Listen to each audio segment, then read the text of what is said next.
Ислам дінінде қасиетті екі мейрам болса, соның бірі Құрбан айт. Ол ораза айттан 70 күн өткен соң атап өтіледі.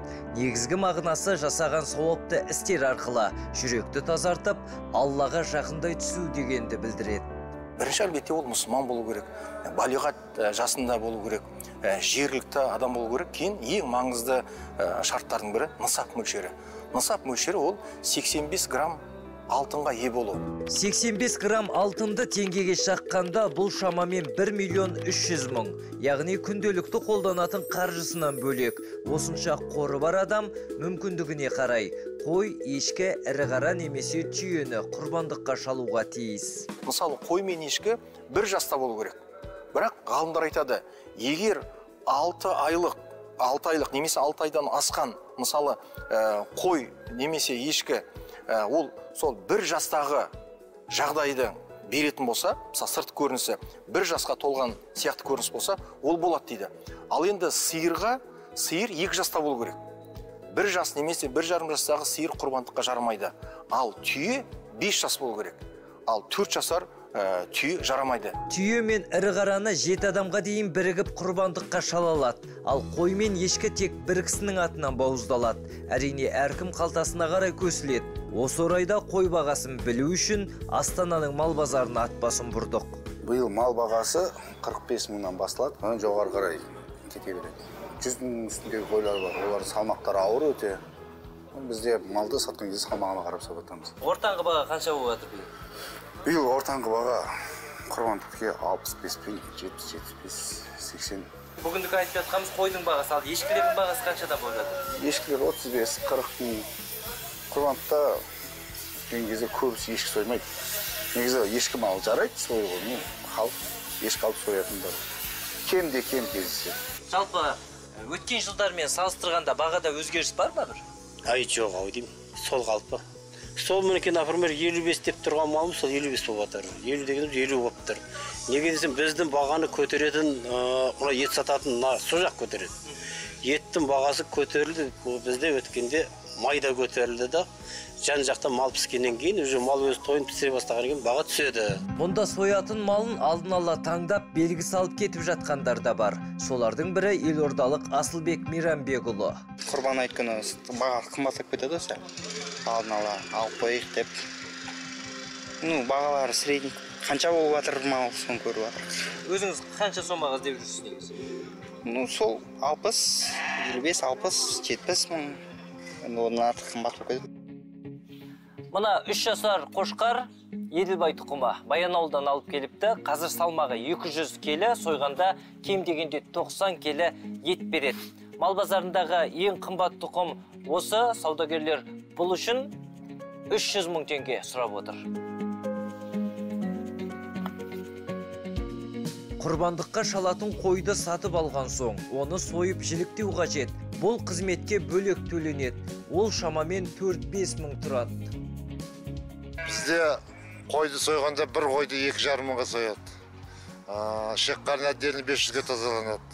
Бас ұйтқаны 1000 теңге. Көз соқыр, құлағы кесік қойлар ол жатпайды қойға.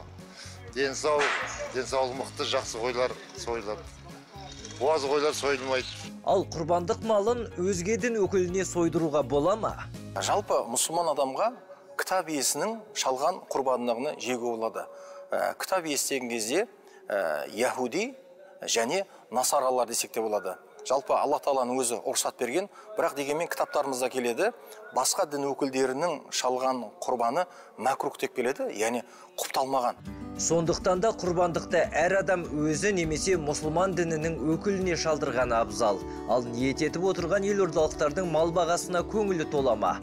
Қойдың орташа бағасы 60-70 мың дегеннің өзінде. Көпшіліктің қалтасы көтере ме? Өте қымбат. Хотя бы соның бір жартысы болса, онда халық жақсы құрбан шалдық береді ғой. Былтыр қаншадан сатып алып едіңізде? Былтыр 70 мың алып қойдым бір қойды. Үйті тоқты ол деген кішірек. Үлкен қойыңыз 100-ден асты көзде. Мен биыл құрбан шаламын. Өйткені мен құрбанға дайындап қойған малым бар. Сол малымды құрбанға шаламын, Алла бұйырса. Сатып алмайсыз? Сатып алмаймын. Яғни өзіңіздің малыңыз бар? Өзімнің малым бар, иә, соғышана. Ауылда тұрасыз? Ауылда тұрамын. Құрбандық болғаннан кейін қой иелері де оны ойлану керек қой. Мысалы, жарайды, біз бірігіп алармыз. Ниеті бар, бірақ та қалтасы көтермейтін адамдар не істейді? Құрбандық шалмайсыз ба? Жоқ. Қымбат. 100 мыңнан асып тұр ғой. Қазірдің өзінде. Құрбан айтқа, наверное, одан да қымбаттайды. Діни рәсім кезінде ішек инфекциясының алдын алу мақсатында санитариялық-эпидемиологиялық талаптар қатаң сақталуға тиіс. Мысалы, құрбандыққа шалынатын жануардың тиісті ветеринарлық құжаты, ал қызметкерлерде медициналық кітапша болуы шарт. Мал сою орындарына кәріз жүйесінің орнатылуы міндетті. Сонымен қатар осы белгіленген орындарды сумен қамтамасыз ету керек міндетті түрде. Өйткені ол жаңағы қасапшылардың, келген адамдардың жеке бас тазалығын сақтау үшін қол жуғыштарды қою керек. Одан кейін сол жерлерде мысалы шаң болмас үшін жерді суарып отыру керек. Ол жерлерге арнайы жаңағы қоқыс жинайтын жәшіктер және мал сойғанда қалдықтарды тастайтын жәшіктерді қою керек. Сондай-ақ Қазақстан мұсылмандары діни басқармасының онлайн құрбандық шалу рәсімін іске қосқанына биыл 3-ші жыл. Азаматтар төлем барысында хабарламаға тапсырыс нөмірі мен аты жөнін жазуы керек. Мысалы, биыл елордалықтар үшін қойдың орташа бағасы 70 мың болса, еліміздің кейбір өңірлері үшін 80 мың теңге деп белгіленіпті. Ал ең төменгі баға Жамбыл облысында. Мұнда Шопан ата төлігінің орташа құны 65 мың. Жалпы құрбан 2023 сайтына назар салатын болсақ, ол жерде сіз құрбандық шалуға сіз сұраныс бересіз.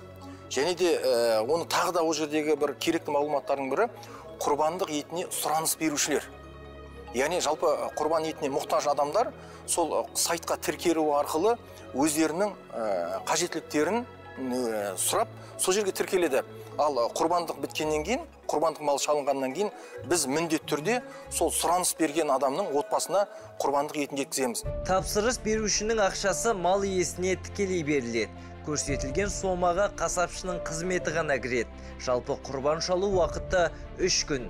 Ханафи мазхабында бұл рәсім айт намазы оқылып болған соң басталады. Оны уақытынан бұрын орындағандардың құрбандығы жарамсыз болады дейді дін өкілдері. Мейрам 30 маусымда аяқталады.